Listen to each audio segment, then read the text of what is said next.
লক্ষ লক্ষ টাকা ব্যয় করে ৬ মাস আগেই নির্মাণ করা হয়েছিল শৌচালয়, কিন্তু বর্তমানে তালাবন্ধ। ভোগান্তির শিকার সাধারণ মানুষ থেকে শুরু করে স্থানীয় ব্যবসায়ীদের। অভিযোগ, মানিকচক ব্লক পঞ্চায়েত সমিতির তরফে মানিকচক বাসস্ট্যান্ডে নির্মাণ করা হয় লক্ষ লক্ষ টাকা ব্যয় করে শৌচালয়, তবে সেই শৌচালয়ে নেই জলের ব্যবস্থা, তালাবন্ধ অবস্থায় রয়েছে। জানা গেছে বিগত প্রায় ৬ থেকে ৭ মাস আগে নির্মাণ করা হয় মানিকচক বাসস্ট্যান্ডে এই শৌচালয়টি।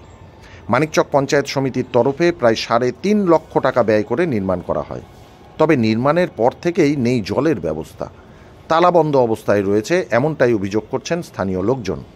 মালদার মানিকচকে রয়েছে বিভিন্ন প্রশাসনিক দপ্তর, প্রতিনিয়ত আসছেন হাজার হাজার মানুষ, তবে শৌচালয়ের তালাবন্ধ অবস্থায় ফলে বিপাকে পড়তে হয় সাধারণ মানুষদের। যদিও স্থানীয় দোকান ব্যবসায়ীদের দাবি শৌচালয়ে জলের ব্যবস্থা করা হোক এবং তালা খোলা হোক, যাতে সাধারণ মানুষ শৌচালয় ব্যবহার করতে পারেন। মালদা অ্যাপোলো নার্সিংহোম নতুন রূপে অত্যাধুনিক প্রযুক্তির সাহায্যে সমস্ত রকম অপারেশন, যেমন গলব্লাডারে পাথর, কিডনিতে পাথর, প্রজেক্ট গ্ল্যান্ড অ্যাপেন্ডিক্স, জরায়ুর টিউমার, পাকস্থলী ফুটো হয়ে যাওয়া, সিজার, পাইলস, ফিস্টুলা, হাইড্রোসেল ইত্যাদি অপারেশন অতি যত্ন সহকারে করা হয়। এখানে অত্যাধুনিক মানের আইসিইউ এর সুব্যবস্থা আছে। ঠিকানা মালদা অ্যাপোলো নার্সিংহোম, রবীন্দ্র ভবন, নিউ বাস স্ট্যান্ড, আমবাজারের নিকট, মালদা। যোগাযোগ 9932270671।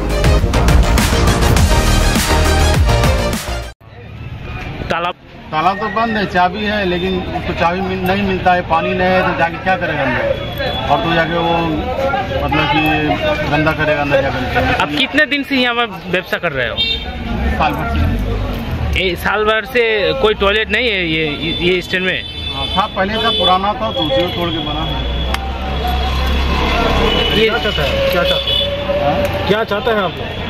हम लोग चाहते हैं साफ सुथरा रहे, तो खुलना है, साफ सुथरा रहे। साधारण पब्लिक आकर के यहाँ में बहुत परेशानी होता है, कोई लेडीज आती है तो उसको मतलब कि बहुत परेशानी होता है, एकदम से कहाँ जाए तो जाए कहाँ। পায়না বাথরুমের জলের ব্যবস্থা পায় না, পায়খানা বাথরুম করার কোনো সুবিধা মানিকচক নেই। এত বড় স্ট্যান্ডে এখানে থানা, ব্লক, হসপিটাল, বাইরে কত রকমের লোক এখানে আসে প্রতিদিন বিভিন্ন কাজের মাধ্যমে, কিন্তু এমার্জেন্সিভাবে কারো টয়লেটের প্রয়োজন পড়তে গেলে মানিকচকে সেটা কোনো সুবিধা নেই। যেখানে সারা পশ্চিমবাংলা ব্যাপী নির্মল বাংলা অভিযান হচ্ছে যে রাস্তাঘাটে পায়খানা পেচ্ছাপ করবেন না, সেখানে আপনি বাথরুমের পাশে দেখতে পাবেন যে ওখানে বাথরুমের পাশে সবাই পেচ্ছাপ করছে, কিন্তু বাথরুমের ভিতরে পেচ্ছাপ করার কোনো ব্যবস্থা নেই এবং কোনো জলের ব্যবস্থা নেই। আমি আপনাদের মাধ্যমে এবং সংবাদ মাধ্যমে এটাই জানাতে চাইব যে অতি সত্ত্বর জন্য এটা চালু হোক এবং মানিকচক জনসাধারণ প্লাস বাইরে থেকে সমস্ত আসা লোকজনের জন্য সুবিধা হয়, এবং কী কারণে এটা বন্ধ আছে প্রশাসন এটা সুস্থভাবে দেখে যেন এটা তাড়াতাড়িভাবে এটা আবার নতুন করে আরম্ভ করা হয়। স্বচ্ছ ভারত মিশনের টাকায় আত্মসাৎ করে কেন্দ্রীয় সরকার মানিকচক পঞ্চায়েত সমিতি এইরকম ৩.৫ লাখ করে অনেক টয়লেট তৈরি করেছে। বেশিরভাগ টয়লেট বন্ধ আছে, কাজ হওয়ার পরে তালা চাবি লাগানো হয়ে যায়।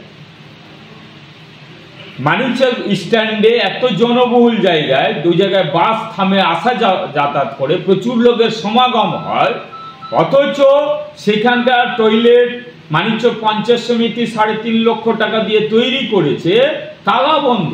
আপনারা দেখতে পেয়েছেন দীর্ঘদিন থেকে তালা বন্ধ আছে। এখানে নতুন টয়লেট তৈরি হয়ে আছে, কোনো উদ্বোধনও হয়নি এইখানে যে হবে।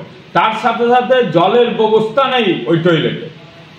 এইরকমই গোটাটা শুধু নামে মাত্র কাজটাকে দেখানো হয়, মানুষের ব্যবহারের যোগ্য বা মানুষকে ব্যবহার করতে দেওয়া হয় না।